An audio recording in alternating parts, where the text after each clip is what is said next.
नमस्कार। आपका अपने YouTube चैनल में हार्दिक स्वागत है। मनु शर्मा आप सभी का हार्दिक स्वागत करती हूँ, अभिनंदन करती हूँ। आज हम एक महत्वपूर्ण सत्र के साथ आपके समक्ष प्रस्तुत हैं। आज हम नाटक पढ़ेंगे एक। जो भी इस YouTube चैनल से जुड़े हैं उनको जानकारी होगी, हम परीक्षा उपयोगी दृष्टि से पढ़ते हैं, ठीक सूक्ष्म दृष्टि से पढ़ते हैं, ताकि हमारा परीक्षा में एक भी प्रश्न ना छूटे। तो अंधा युग क्या है, सबसे पहले तो यही जानकारी होनी चाहिए। अंधा युग नाटक है, किसके द्वारा लिखित नाटक है? तो धर्मवीर भारती का नाटक है, ठीक। और जब हम अंधा युग नाटक को पढ़ेंगे, चूँकि हम एक एक प्रश्न पढ़ेंगे, एक एक बिंदु पढ़ेंगे, क्योंकि परीक्षा में प्रश्न डेप्थ में जाके पूछ रहा है, तो हम छोड़ नहीं सकते हैं। तो अंधा युग में किसका चित्रण है, क्या है? तो अंधा युग नाटक जो है ना, युद्ध की विभीषिका, नैतिकता का पतन, मानवीय मूल्यों के ह्रास पर लिखित एक नाटक है। जब हम पढ़ेंगे आगे तो आप देखेंगे। अंधा युग, चलते हैं अब कुछ फैक्ट पर, जिसका प्रकाशन वर्ष क्या है? 1955। ध्यान में रख लीजिएगा, अंधा युग नाटक का प्रकाशन वर्ष क्या है? 1955। कई बार पूछा गया है। क्या है प्रकाशन?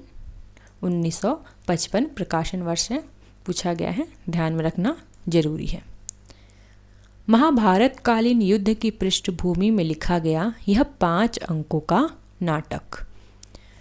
प्रकाशन वर्ष मैंने बताया 1955, ध्यान में रखना है। अब क्या ध्यान में रखना है? सबसे पहले तो ये कि अंधा युग जो है किस में बटा है? प्रकरणों में बटा है, सर्गों में बटा है, अंकों में बटा है। अगर इस प्रकार प्रश्न बनता है तो हमें क्या ध्यान में रखना है कि अंधा युग जो नाटक है किस में बटा है? अंक में बटा है, ठीक। और कितने अंकों में बटा है? तो यह 5 अंकों में विभाजित नाटक है। ये भी प्रश्न बना है। आधुनिक समय में भी युद्ध की त्रासदी का चित्रण करता है। अपने आधुनिक संदर्भ में यह कर्म तथा भाग्य एवं आस्था तथा अनास्था के द्वंद्व का भी चित्रण करता है। प्रश्न इस प्रकार भी बन जाता है कि किस नाटक में आस्था और अनास्था के द्वंद्व का चित्रण मिलता है, तो वह कौन सा नाटक है? तो वह हमारा अंधा युग नाटक है। कर्म और भाग्य के द्वंद्व का चित्रण किस में मिलता है? तो कर्म और भाग्य का चित्रण करने वाला नाटक अंधा युग नाटक है, ठीक। प्रश्न किसी प्रकार बने, हमें ध्यान रखना है। अब चूंकि मैंने बताया कि 5 अंकों में विभाजित नाटक है, तो 5 अंक का क्या नाम है? 5 अंक को जो भी नाम है यहाँ दिया हुआ, 5 अंक को क्रम से ध्यान रखना है, क्योंकि परीक्षा में प्रश्न उसी प्रकार बनते हैं। पहला अंक क्या है? पहला अंक है कौरव नगरी। तो किसी भी समाज का क्या होता है, मान लेते हैं कि पहले के ज़माना में एक देश को ही राजा क्या समझता था? अपना राज्य समझता था, किसी भी एक राष्ट्र को, ठीक। क्या समझने की प्रवृत्ति थी? अपना देश समझने की प्रवृत्ति थी, ठीक है। तो एक देश का क्या नाम है? कौरव नगरी, ठीक। पहला अंक का क्या नाम हुआ? तो कौरव नगरी। दूसरा का क्या अंक है? दूसरा अंक जो है उसका क्या नाम है? तो उसमें कौरव नगरी पतन की ओर कैसे बढ़ती है? कोई भी नगर किस प्रकार पतन की ओर बढ़ता है? तो उसमें पशुता का उदय होता है वहाँ के लोगों में। तो कौरव नगरी के बाद आया है पशुता का उदय या पशु का उदय, ठीक। तीसरा अंक क्या है? तीसरा अंक जो है वो है अश्वत्थामा का अर्ध सत्य।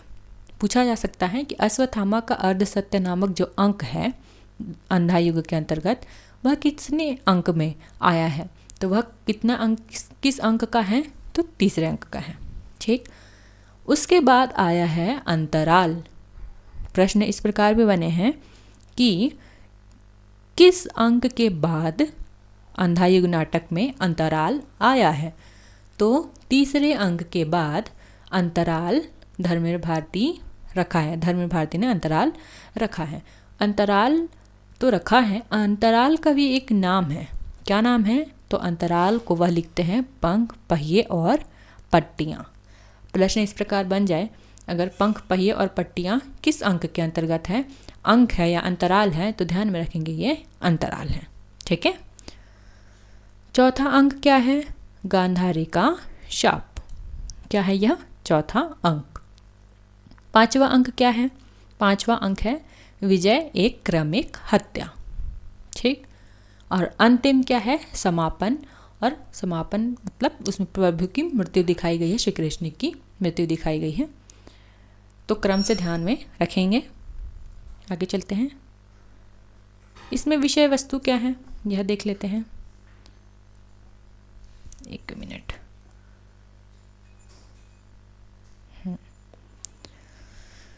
तो विषय वस्तु क्या है? धर्मवीर भारती द्वारा लिखित यह नाटक एक पौराणिक कथा पर आधारित है, लेकिन यह पौराणिक कथा पर आधारित होने के बावजूद आधुनिक भावबोध को व्यक्त करता है। आधुनिक भावबोध को व्यक्त करने का क्या मतलब है? तो आधुनिक भावबोध से मतलब है जो आधुनिक युग में नैतिकता का ह्रास हुआ है, मानवीय मूल्यों का जो पतन हुआ है, उसका भी हमें सटीक चित्रण अंधा युग नाटक में देखने को मिलेगा। इसलिए यह कहा जा रहा है कि यह पौराणिक कथा पर तो आधारित है, महाभारत की कथा के बाद की घटना इसमें चित्रित है, फिर भी यह आधुनिक भावबोध लिए हुए नाटक है। इस नाटक की योजना मुक्त छंद में की गई है। नाटक में विघटित मानव मूल्यों की समस्या तथा युद्ध के विध्वंसकारी परिणामों के साथ साथ धर्म अधर्म, आदर्श यथार्थ आदि के जीवन सत्यों का विवेचन किया गया है। ठीक। इसमें युद्ध की समस्या तो है ही, इसके साथ मानवीय मूल्यों की समस्या, धर्म अधर्म की समस्या, आदर्श यथार्थ की समस्या भी इस नाटक में हमें देखने को मिलेगी, या इस नाटक के माध्यम से धर्मवीर भारती उठाते हैं। ठीक। इस नाटक की भूमिका में धर्मवीर भारती स्वयं लिखते हैं। ये धर्मवीर भारती का कथन है और भूमिका के अंतर्गत आता है। पर एक नशा होता है, अंधकार के गरजते महासागर की चुनौतियों। इस नशे में इतनी वेदना और इतना तीखा सुख घुला मिला रहता है कि उसके आस्वाद के लिए मन बेबस हो उठता है। यह प्रश्न कई बार पूछा गया है, कई बार मोस्ट इम्पॉर्टेंट लिख देती हूँ मैं। ठीक।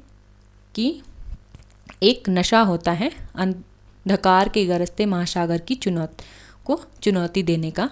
तो यह किस नाटक की भूमिका से लिया गया है? तो अंधा युग की नाटक की भूमिका से लिया गया है। और अगर ये पंक्ति दे देता है और ये पूछता है कि यह पंक्ति किसके द्वारा लिखित है, तो यह धर्मवीर भारती द्वारा लिखित पंक्ति है अंधा युग नाटक के अंतर्गत। ठीक। इस नाटक में कुल 5 अंक हैं, ये तो हम पहले ही पढ़ चुके हैं और 5 को क्रम से पढ़ चुके। इसमें स्थापना, अंतराल और समापन की भी योजना है। ठीक। स्थापना हम देखेंगे आगे जब पढ़ेंगे।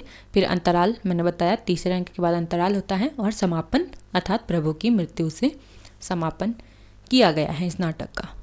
स्थापना, अंधा युग नाटक का प्रारंभ मंगलाचरण से होता है। मंगलाचरण जो है ना, ये संस्कृत में जब कोई भी कुछ लिखा जाता था तो उसका आरंभ किस प्रकार होता था? तो उसके आरंभ में मंगलाचरण किया जाता था। ठीक है। तो वही हमें देखने को मिलेगा अंधा युग में कि मंगलाचरण से इसका आरंभ होता है। तथा युद्धोपरांत एक गीत होता है। यह अंधा युग अवतरित हुआ, यह कथा ज्योति की है अंधों के माध्यम से। यह युद्धोपरांत एक गीत है। कौन सी गीत है? कि यह अंधा युग अवतरित हुआ, यह कथा ज्योति की है अंधों के माध्यम से। कहाँ से लिया गया है? तो अंधा युग नाटक से लिया गया है। मुख्य पात्र कौन कौन से हैं? तो प्रमुख पात्रों में अश्वत्थामा जो किसके पुत्र हैं? तो गुरु द्रोण के पुत्र हैं। द्रोणाचार्य के पुत्र का क्या नाम है? अश्वत्थामा। ठीक है। और अश्वत्थामा किसका मित्र है? तो दुर्योधन का मित्र है। कृष्ण तथा पांडवों से शत्रुता का संबंध है। किसका? अश्वत्थामा का। किससे संबंध है शत्रुता का? कृष्ण से और पांडवों से। ठीक है। पांडवों से है तो ये अनिवार्य हो जा रहा है कि कृष्ण से तो अपने आप ही हो जाता है। ठीक है।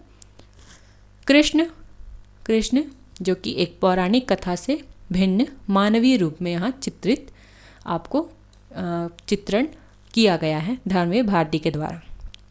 प्रश्न इस प्रकार भी बन जाएगा कि अंधा युग में जो श्री कृष्ण का चित्रण है वह क्या एक पौराणिक पात्र है? तो ध्यान में रखिएगा कि यहाँ पौराणिक कथा से भिन्न मानवीय रूप में चित्रित किया गया है श्री कृष्ण को। ठीक है, पौराणिक पात्र नहीं है श्री कृष्ण, बल्कि कौन है?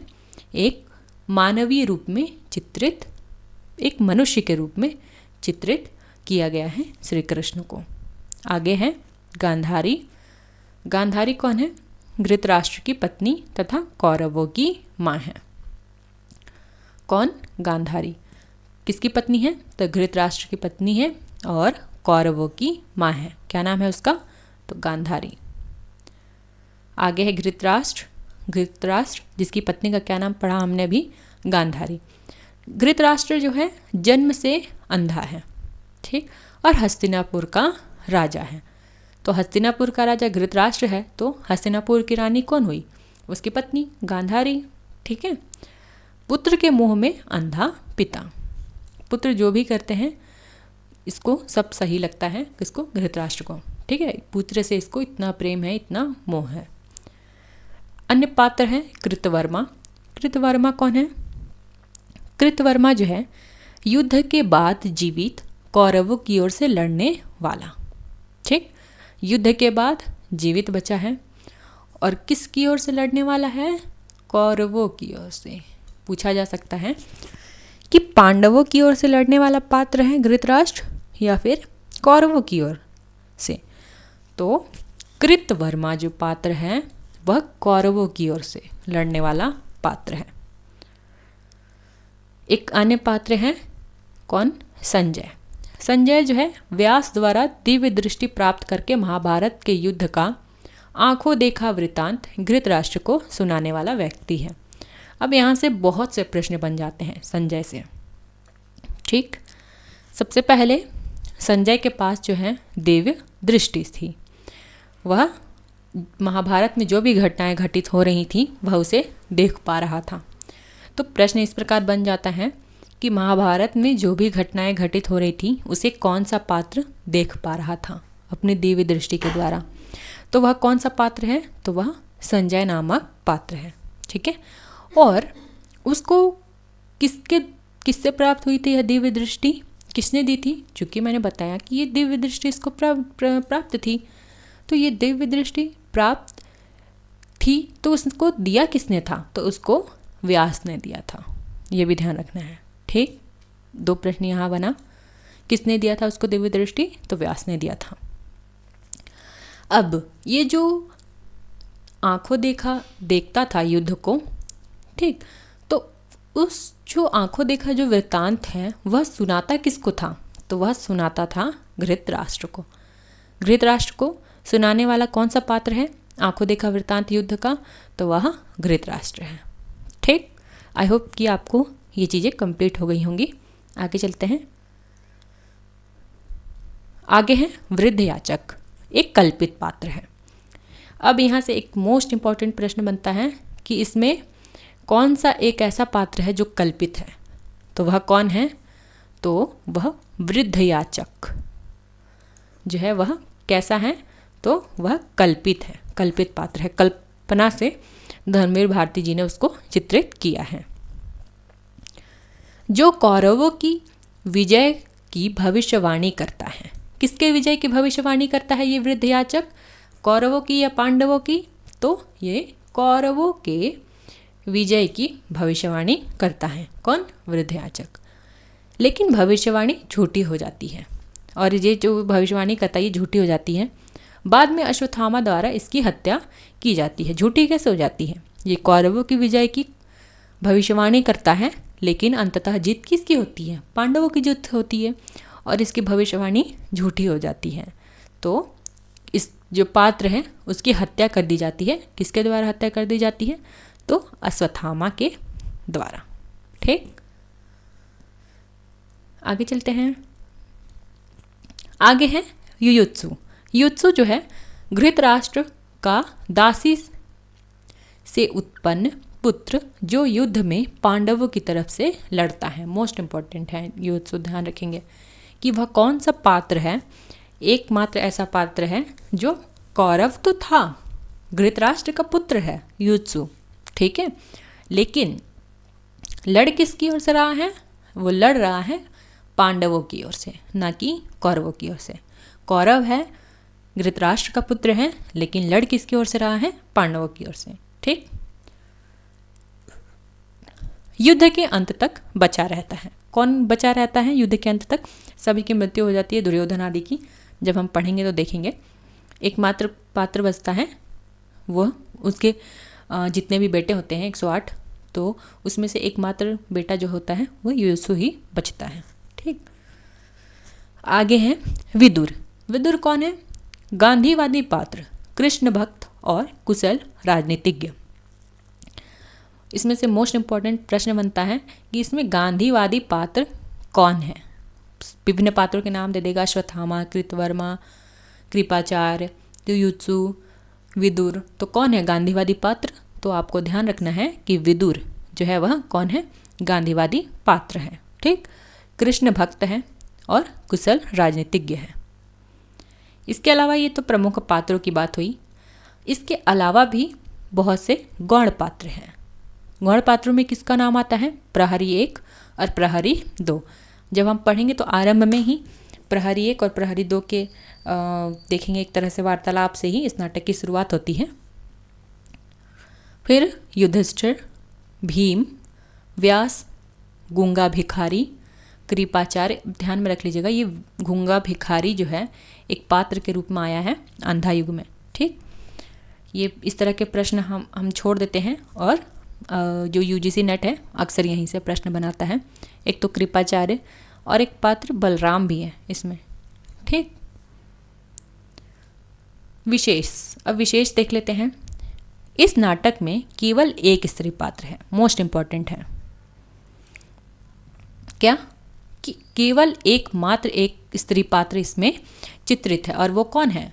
वो है गांधारी, जो कि धृतराष्ट्र की पत्नी है, ठीक, कौरवों की माँ है। बहुत ही महत्वपूर्ण है। एकमात्र इस नाटक की एकमात्र स्त्री पात्र का क्या नाम है? गांधारी।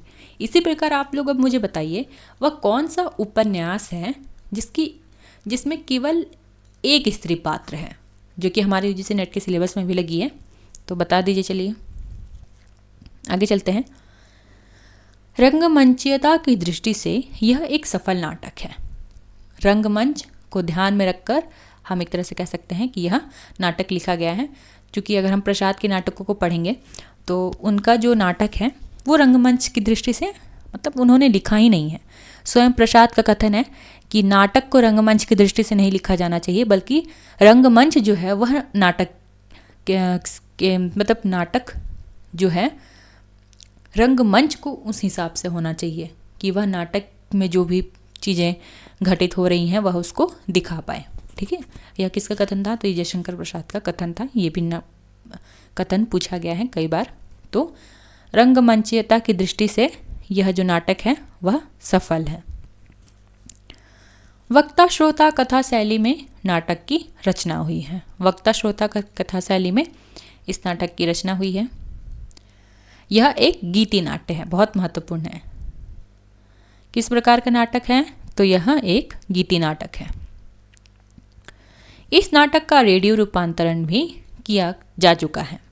पूछा जा सकता है कि इसका रेडियो रूपांतरण है या नहीं मिलता है, तो बिल्कुल इसका रेडियो रूपांतरण भी किया गया है।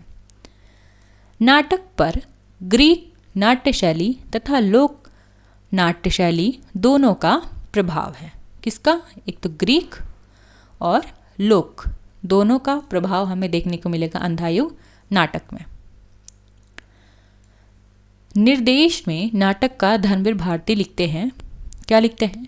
2 प्रहरी जो घटनाओं और स्थितियों पर अपनी व्याख्याएं देते चलते हैं। 2 प्रहरी जिसको हमने पढ़ा गौड़ पात्र के अंतर्गत, प्रहरी 1 और प्रहरी 2 करके उनका नाम आता है। इसी प्रकार नाम उनका नहीं आया है, बस प्रहरी 1 प्रहरी 2 ही मिलता है। तो प्रहरी 2 जो घटनाओं और स्थितियों पर अपनी व्याख्या देते चलते हैं, वह बहुत कुछ ग्रीक कोरस के निम्न वर्ग के पात्रों की भांति है। तो ग्रीक कोरस के निम्न वर्ग के पात्रों की भांति किस पात्र को स्वयं धर्मवीर भारती बताते हैं कि ग्रीक कोरस की भांति निम्न वर्ग का है? तो वह प्रहरी 1 प्रहरी 2 को बताते हैं। और प्रहरी 1 और प्रहरी 2 क्या करते हैं? घटनाओं और स्थितियों पर अपनी व्याख्या देते चलते हैं। ठीक। दृश्य परिवर्तन या अंक परिवर्तन के समय कथा गायन की योजना है, मोस्ट इंपॉर्टेंट है। जब भी दृश्य परिवर्तित होता है पटाक्षेप के बाद, तो हम देखेंगे कि उसमें क्या होता है, कथा गायन रखा है धर्मवीर भारती जी ने। ठीक। यह लोक नाट्य परंपरा से ली गई है और यह जो परंपरा उन्होंने ली है कि दृश्य परिवर्तन होगा या अंक परिवर्तन होगा तो उस समय कथा गायन होगा, कहाँ से उन्होंने ली है? तो उसको उन्होंने लोक नाट्य से लिया है। तो हमने पढ़ा, एक तो ग्रीक का प्रभाव इन पर देखने को मिलेगा और लोक का प्रभाव देखने को मिलेगा। दोनों का सम्मिलित रूप है अंधा युग। तो ग्रीक का क्या है? जो 2 प्रहरी है जो घटनाओं पर अपनी व्याख्या देते चलते हैं, वह कहाँ से, किस तरह के पात्र के अंतर्गत आते हैं? ग्रीक। और जो कि लोक नाट्य क्या है? लोक नाट्य से क्या लिया है उन्होंने? जो दृश्य परिवर्तन की घटना है, जब दृश्य परिवर्तन होगा तो कथा गायन होगा, ये जो परंपरा है वो कहाँ से लिया उन्होंने? लोक नाटक से लिया है। ठीक। अब अंधा युग की भूमिका में क्या लिखा है धर्मवीर भारती जी ने, उसको पढ़ना जरूरी है क्योंकि इस पर कई बार प्रश्न बना है तो हम छोड़ नहीं सकते हैं। वो लिखते हैं कि अंधा युग कदापि न लिखा जाता,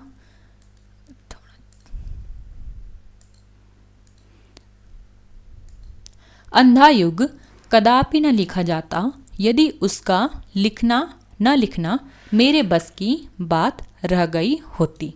कौन कह रहा है? ये स्वयं धर्मवीर भारती जी का वक्तव्य है भूमिका के अंतर्गत। वह लिखते हैं कि धर्मवीर भारती लिखते हैं कि अंधा युग कदापि न लिखा जाता यदि उसका लिखना न लिखना मेरे बस की बात रह गई होती। इस कृति का पूरा जटिल वृत्तांत जब मेरे अंतर में उभरा तो मैं असमंजस में पड़ गया। ठीक। इस कृति का अर्थात अंधा युग लिखने का, तो किस में पड़ गए? धर्मवीर भारती असमंजस में पड़ गए।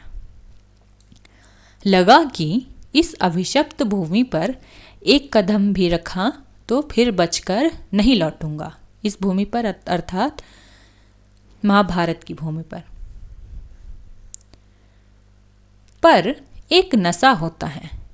सभी एक एक चीज उठा के यहाँ से पूछा है तो एक एक चीज ध्यान रखिएगा। पर एक नशा होता है अंधकार के गरजते महासागर की चुनौतियों को स्वीकार करने का, पर्वताकार लहरों से खाली हाथ जूझने का, अनमापी गहराइयों में उतरते जाने का और फिर अपने को सारे खतरों में डालकर आस्था के, प्रकाश के, सत्य के, मर्यादा के कुछ क्षणों को बटोरकर बचाकर धरातल तक ले आने का पूछा गया है। ये यहाँ से पूरा कथन उठाया गया है। ठीक। इस नशे में इतनी गहरी वेदना और इतना तीखा सुख घुला मिला रहता है। उसके बाद फिर यहाँ से प्रश्न बना है, इस नशे में इतनी गहरी वेदना और इतना तीखा सुख घुला मिला रहता है कि उसके आस्वाद के लिए मन बेबस हो उठता है। उसी की उपलब्धि के लिए मैंने यह कृति लिखी है। कौन सी कृति? अंधा युग। ठीक। एक स्थल पर आकर मन का डर छूट गया था। कुंठा, निराशा, रक्तपात, प्रतिशोध, विकृति, कुरूपता, अंधापन, इसमें हिचकिचाना क्या, इन्हीं में तो सत्य के दुर्लभ कण छिपे हुए हैं। तो इसमें क्यों ना निडर घुसूं, इसमें धंस कर भी मैं मर नहीं सका और इसके बाद ये भी कथन पूछा गया है, हम ना मरी हैं संसार। ये एक कथन है। और किसका कथन है? ये धर्मवीर भारती का नहीं है। आप बताइए कि ये किसका है। ठीक, ये किसका, इस कथन का प्रयोग करते हैं कौन? धर्मवीर भारती अपनी रचना में। ठीक, पर नहीं, संसार भी क्यों मरे, जब वेदना सबकी भोगी है, तो जो सत्य पाया है वह अकेला मेरा कैसे हो। एक धरातल ऐसा भी होता है जहाँ निजी और व्यापकता का बाह्य अंतर मिट जाता है, वे भिन्न नहीं रहते। कहियत भिन्न न भिन्न, ये क्या है? क है। कहियत भिन्न न भिन्न, यह तो, ये भी कथन पूछा गया है, ध्यान में रखेंगे। यह तो व्यापक सत्य है जिसकी निजी उपलब्धि मैंने की है, अतः उसकी मर्यादा इसी में है कि वह पुनः व्यापक हो जाए। किसके द्वारा लिखित है? धर्मवीर भारती द्वारा लिखित है। एक एक बिंदु पढ़ लीजिएगा, यूजीसी नेट का कोई भरोसा नहीं, कहाँ से प्रश्न उठा के पूछ ले। तो इसके लिए ज़रूरी है कि एक एक बिंदु हम पढ़ लें। अब आ जाते हैं हम अपने नाटक पर।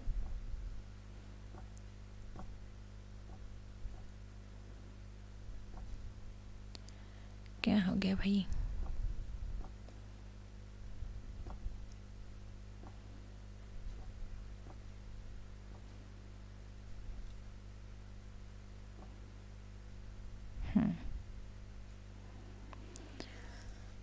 पात्र तो हमने देख लिया है, पात्र का क्या क्या नाम है।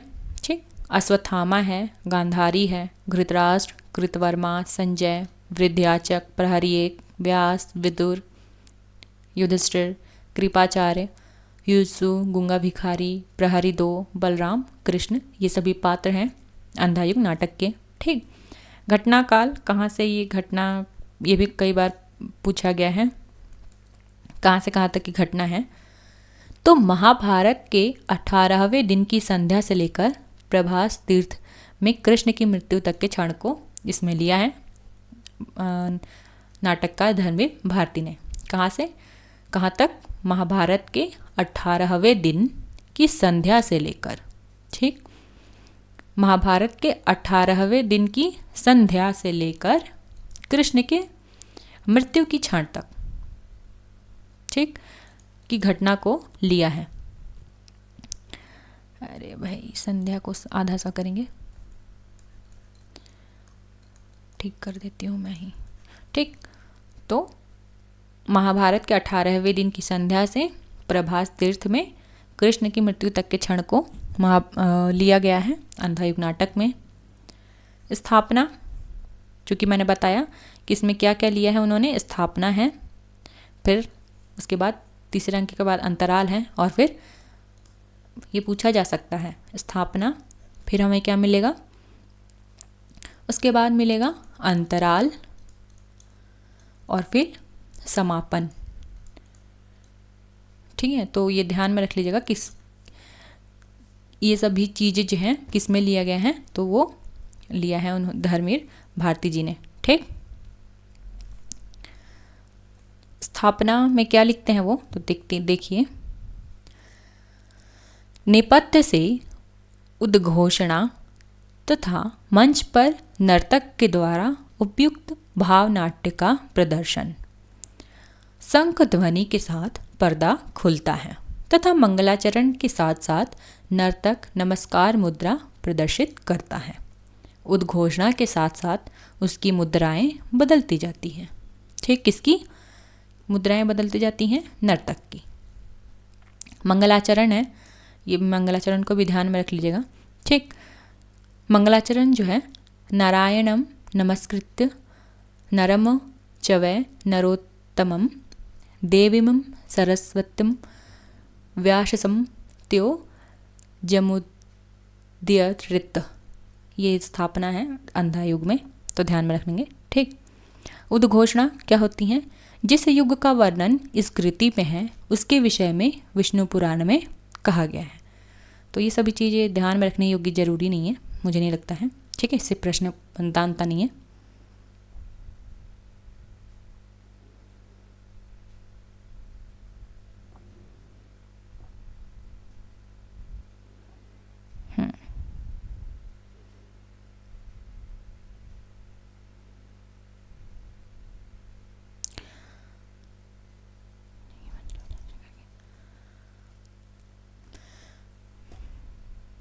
यहाँ से देख लेते हैं।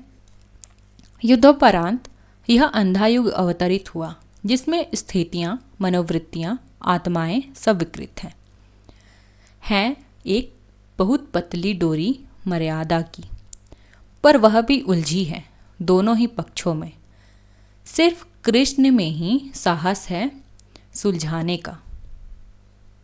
वह है भविष्य का रक्षक, वह है अनासक्त, पर शेष अधिकतर है अंधे, पथभ्रष्ट, आत्महारा, विगलित, अपने अंतर की अंध गुफाओं के वासी।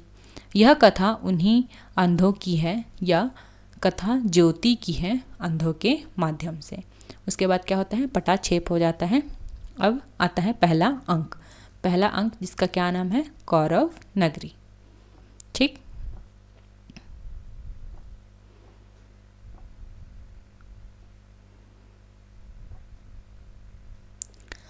तीन बार तुर्यनाद के उपरांत कथा गायन।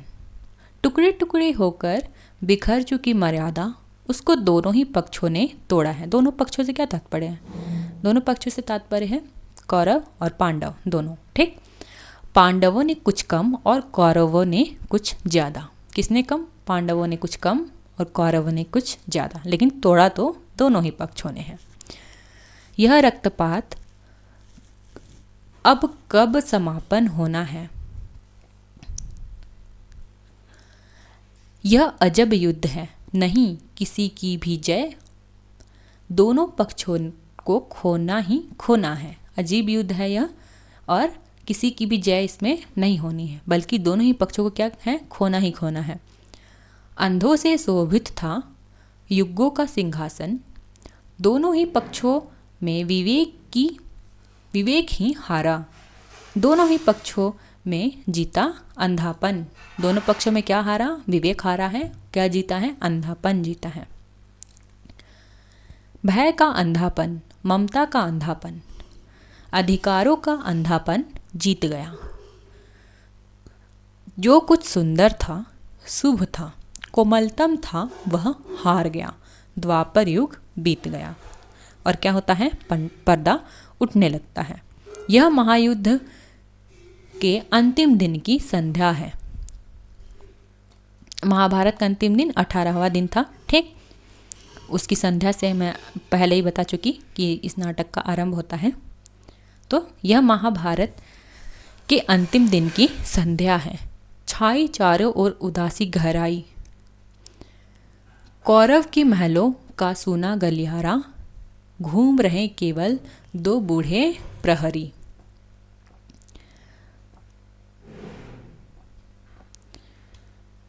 कौन घूम रहा है? केवल प्रहरी घूम रहे हैं। मर्यादा उठने पर पर्दा उठने पर स्टेज खाली है। दाईं और बाईं ओर बर्छे और ढाल लिए दो प्रहरी हैं। क्या लिए हैं? बर्छे और ढाल लिए हैं दो प्रहरी, जो वार्तालाप करते हुए यंत्र परिचालित से स्टेज के आर पार चल रहे हैं। कौन चल रहे हैं? प्रहरी। ठीक, थोड़ा जूम इन कर लेती हूँ अब।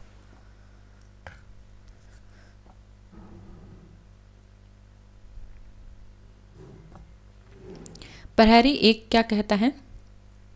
प्रहरी एक कहता है, थके हुए हैं हम, पर घूम घूम पहरा देते हैं इस सूने गलियारे में।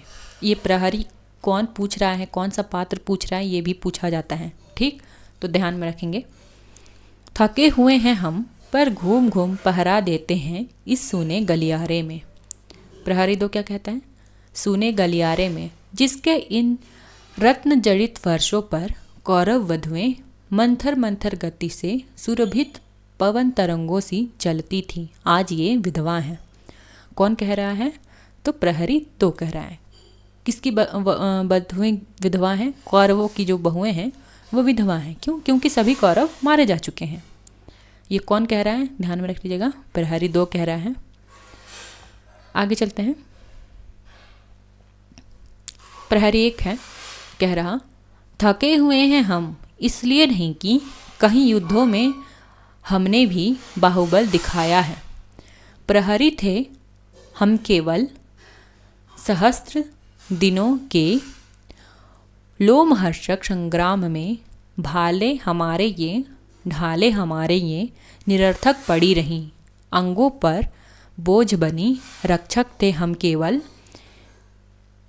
लेकिन रक्षणीय कुछ भी नहीं था यहाँ। ये पूछा गया है कि रक्षक थे हम केवल, लेकिन यहाँ रक्षणीय कुछ भी नहीं था, मतलब लेकिन रक्षणीय कुछ भी नहीं था यहाँ। तो यह कौन कह रहा है कि रक्षक तो थे हम, लेकिन यहाँ रक्षा करने लायक कुछ भी नहीं था। तो ये प्रहरी 1 का कथन है। ठीक, प्रहरी 2 क्या कह रहा है? रक्षणीय कुछ भी नहीं था यहाँ, संस्कृति थी एक बूढ़े और एक अंधे की। यह भी पूछा गया है, मोस्ट इम्पॉर्टेंट जो भी बता रही हूँ पूछा गया है कि कौन कह रहा है। तो प्रहरी 1 प्रहरी 2 से भी कथन कई बार बने हैं और ये यहाँ से पूछा गया है। रक्षणीय कुछ भी नहीं था यहाँ, संस्कृति थी एक बूढ़े और एक अंधे की। कौन है वो एक बूढ़ा एक अंधा? धृतराष्ट्र, जिसकी संतानों ने महायुद्ध घोषित किए, जिसको अंधेपन में मर्यादा गलित अंग वेश्या सी प्रजननों को भी रोगी बनाती फिरी। उस अंधी संस्कृति, उस रोगी मर्यादा की रक्षा हम करते थे सहस्त्र दिन। कौन कह रहा है? तो मैंने बताया कि प्रहरी 2। प्रहरी 1 क्या कह रहे हैं? जिसमें अब हमको थका डाला है, मेहनत हमारी निरर्थक थी, आस्था का, साहस का, श्रम का, अस्तित्व का हमारे कुछ भी अर्थ नहीं था, कुछ भी अर्थ नहीं था। प्रहरी 2 क्या कह रहा है? अर्थ नहीं था, कुछ भी अर्थ नहीं था। जीवन के अर्थहीन सूने गलियारे में पहरा दे देकर अब थके हुए हैं हम, अब चुके हुए हैं हम।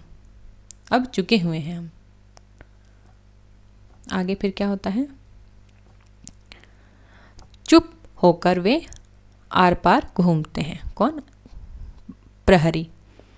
सहसा स्टेज पर प्रकाश धीमा हो जाता है, नेपथ्य से आंधी की सी ध्वनि आती है। प्रहरी कान लगाकर सुनता है। किस प्रकार की ध्वनि आती? आंधी की सी। दूसरा बाहों पर हाथ रखकर आकाश की ओर देखता है। प्रहरी 1 क्या कहता है फिर से? तो प्रहरी 1 कहता है, सुनते हो? कैसी है ध्वनि यह भयावह। प्रहरी 2 कहता है, सहसा अंधियारा क्यों होने लगा, देखो तो दिख रहा है कुछ। प्रहरी 1 अंधे राजा की प्रजा कहाँ तक देखे। इंपॉर्टेंट है, ये पूछा गया है। ठीक, जो मैं लगाऊंगी वो पूछा गया है, ध्यान में रखना जरूरी है। अंधे राजा की प्रजा कहाँ तक देखे। कौन कह रहा है? प्रहरी 1। दिख नहीं पड़ता कुछ, हाँ शायद बादल हैं। दूसरा प्रहरी भी बगल में आकर देखता है और भयभीत हो उठता है। प्रहरी 2 क्या कह रहा है? बादल नहीं है, वे गिद्ध हैं, लाखों करोड़ों पांखें खोले। कौन कहता है ये कि बादल नहीं है बल्कि क्या है? गिद्ध है।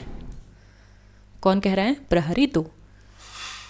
पंखों की ध्वनि के साथ स्टेज पर और भी अंधेरा हो जाता है। प्रहरी 2 प्रहरी 1 क्या कहता है? लो, सारी कौरव नगरी का आसमान गिद्धों ने घेर लिया। झुक जाओ, ढालों के नीचे छिप जाओ, नरभक्षी हैं ये गिद्ध, भूखे हैं। कौन कह रहा है ये? तो प्रहरी 2 कह रहा है, ध्यान में रखेंगे। प्रकाश तेज होने लगता है धीरे धीरे। प्रहरी 1 लो ये मुड़ गए, लो ये मुड़ गए कुरुक्षेत्र की दिशा में। किस ओर मुड़ गए? कौन मुड़ गए? तो गिद्ध। आंधी की ध्वनि कम होने लगती है। प्रहरी मौत कैसे ऊपर से निकल गई। प्रहरी 1 अपशकुन है, भयानक वह, पता नहीं क्या होगा कल तक इस नगरी में। तभी किसका प्रवेश होता है? विदुर का प्रवेश होता है बाईं ओर से। किसका? विदुर का। प्रहरी 1 कौन है? विदुर कहता है, मैं हूं विदुर। देखा धृतराष्ट्र ने, देखा यह भयावह दृश्य। कौन कह रहा है? विदुर कह रहा है। प्रहरी 1 देखेंगे कैसे, वे अंधे हैं, कुछ भी क्या देख सकते अब तक वे, देख सके अब तक वे। विदुर कहता आगे, मिलूंगा उनसे मैं, अपशकुन भयानक है। पता नहीं संजय क्या समाचार लाएं आज। प्रहरी जाते हैं अपने स्थान पर चिंतातुर। विदुर अपने स्थान पर चिंतातुर खड़े हैं, चिंता से आतुर है। पीछे का पर्दा उठने लगता है। कथा गायन होता है। कथा गायन है कुरुक्षेत्र में कुछ भी खबर न आई, है कुरुक्षेत्र से कुछ भी खबर न आई। जीता या हारा बचा कुचा कौरव दल, जाने किसकी लोथे पर जा उतरेगा यह नरभक्षी गिद्धों का भूखा बादल। अंतपुर में मरघट की सी खामोशी, कृष गांधारी बैठी है शीश झुकाए। सिंहासन पर धृतराष्ट्र मौन बैठे हैं, संजय अब तक कुछ भी संवाद न लाए। ये क्या है? कथा गायन है। ठीक। पर्दा उठने पर अंतःपुर। कुशासन बिछाए सादी चौकी पर गांधारी, एक छोटे सिंहासन पर चिंतातुर धृतराष्ट्र, विदुर उनकी ओर बढ़े। ठीक।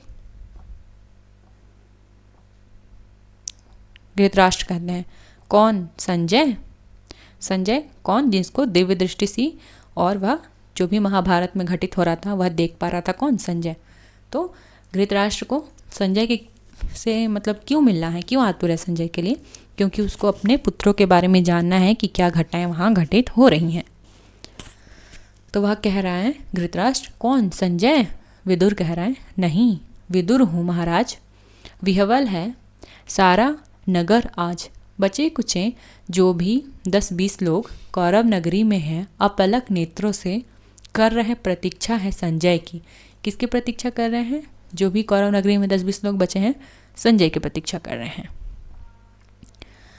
कुछ क्षण महाराज के उत्तर की प्रतीक्षा कर। महाराज चुप क्यों हैं इतने आप? माता गांधारी भी मौन है। कौन कह रहा है? विदुर।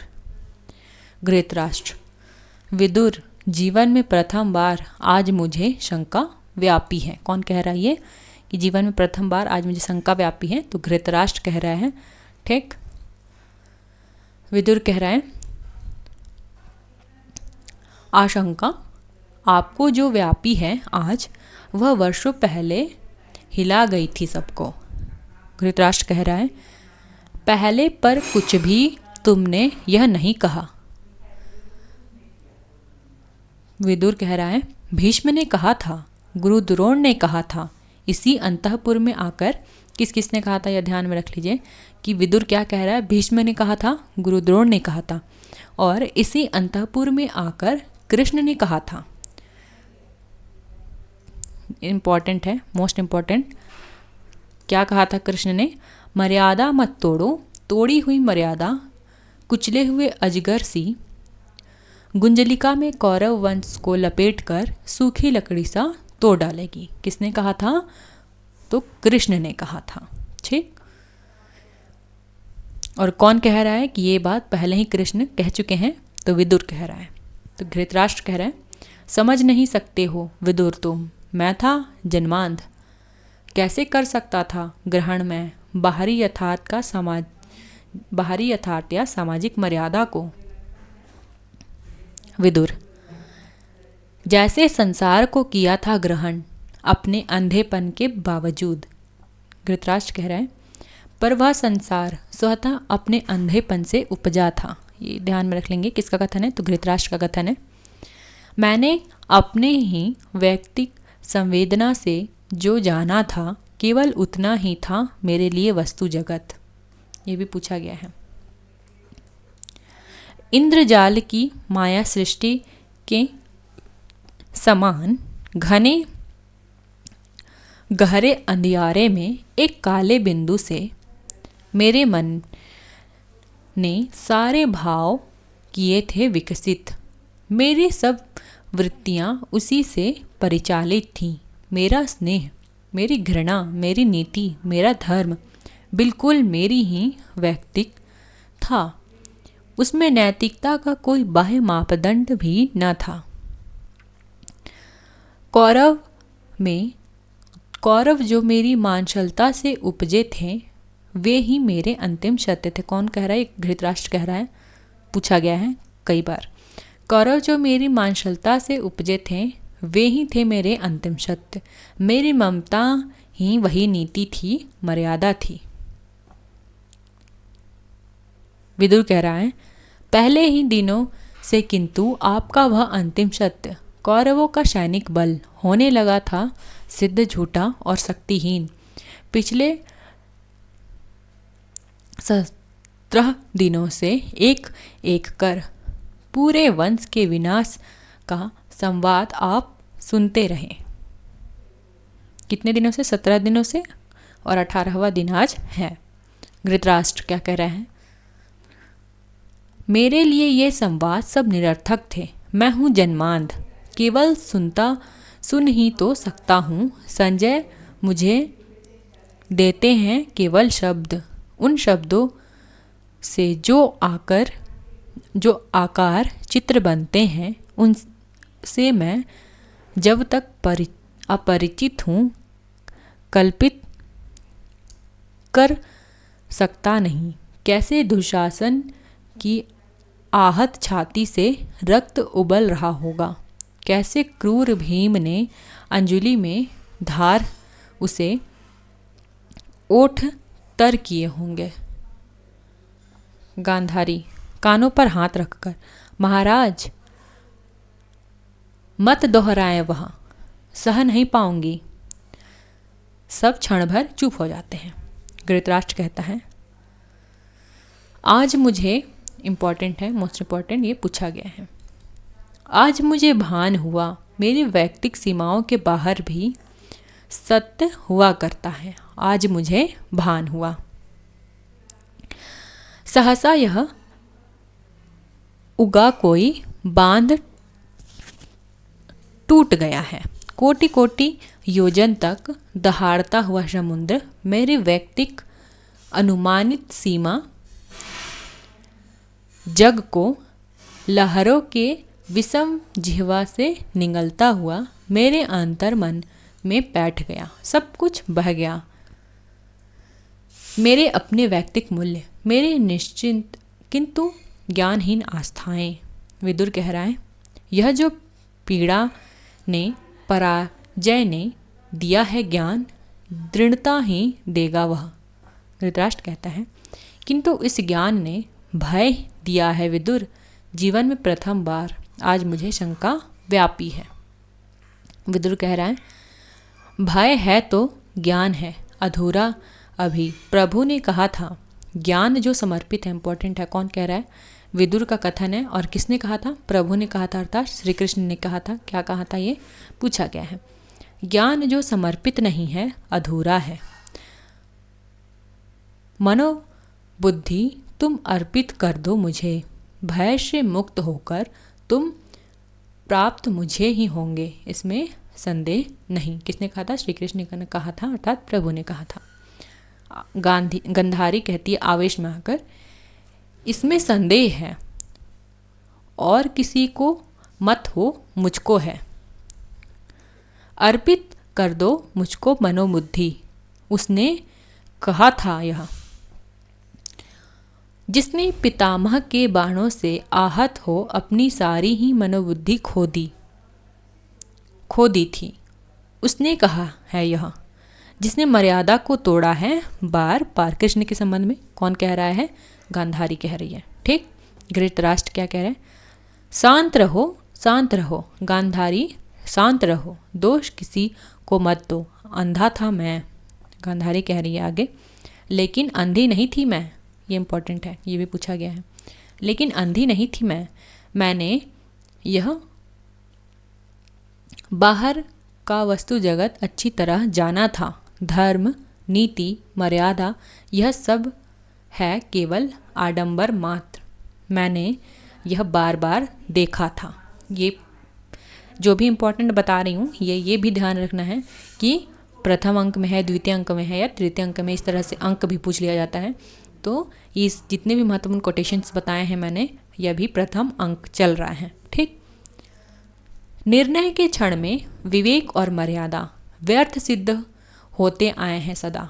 हम सब के मन में कहीं एक अन्न गह्वर है। बर्बर पशु, अंधा पशु वास वहीं करता है। स्वामी जो हमारे विवेक का, नैतिकता का, मर्यादा का अनासक्ति कृष्णापर्ण है। यह सब है अंधी प्रवृत्तियों की पोशाकें, जिसमें कटे कपड़ों की आंखें सिली रहती हैं। मुझको इस झूठे आडंबर से नफरत थी, इसलिए स्वेच्छा से मैंने आंखों पर पट्टी चढ़ा रखी थी। किसने चढ़ा रखा था पट्टी? गांधारी ने। विदुर कहता है, कटु हो गई हो तुम गांधारी, पुत्र शोक ने तुम्हें अंदर से जर्जर कर डाला है। तुम्ही ने कहा था दुर्योधन से, क्या कहा था? गांधारी क्या कहती है? गांधारी, मैंने कहा था दुर्योधन से, धर्म जिधर होगी वो मूर्ख उधर होगी जय। किसने कहा था दुर्योधन से? तो गांधारी ने कहा था। ठीक, इंपॉर्टेंट है, ध्यान में रखेंगे। कौन से अंक के अंतर्गत आया है तो यह भी ध्यान रखना है, प्रथम अंक अभी चल रहा है, उसी के अंतर्गत ये सभी बिंदुएं आ रही हैं। धर्म किसी और नहीं था, लेकिन सब थी ये अंधी प्रवृत्तियों से परिचालित। जिसको तुम कहते हो प्रभु, उसने जब चाहा मर्यादा को अपने ही हित में बदल दिया। वंचक है। धृतराष्ट्र कहता है, शांत रहो गांधारी। विदुर, यह कटु निराशा की उद्धत अनास्था है, क्षमा करो प्रभु। यह कटु अनास्था भी अपने चरणों में स्वीकार करो। आस्था तुम लेते हो, लेगा अनास्था कौन? क्षमा करो प्रभु। यह भी पूछा गया है कि आस्था तुम लेते हो तो अनास्था कौन लेगा? तो कौन कह रहा है? विदुर। ठीक, पुत्र शोक से जर्जर माता है गांधारी। आज के लिए यहीं पर रखते हैं। ठीक, इसके नेक्स्ट पार्ट को हम भाग 2 के अंतर्गत देखेंगे। ठीक है, तब तक के लिए चैनल को लाइक कर दीजिए, शेयर कर दीजिए, सब्सक्राइब कर दीजिए। Tata bye.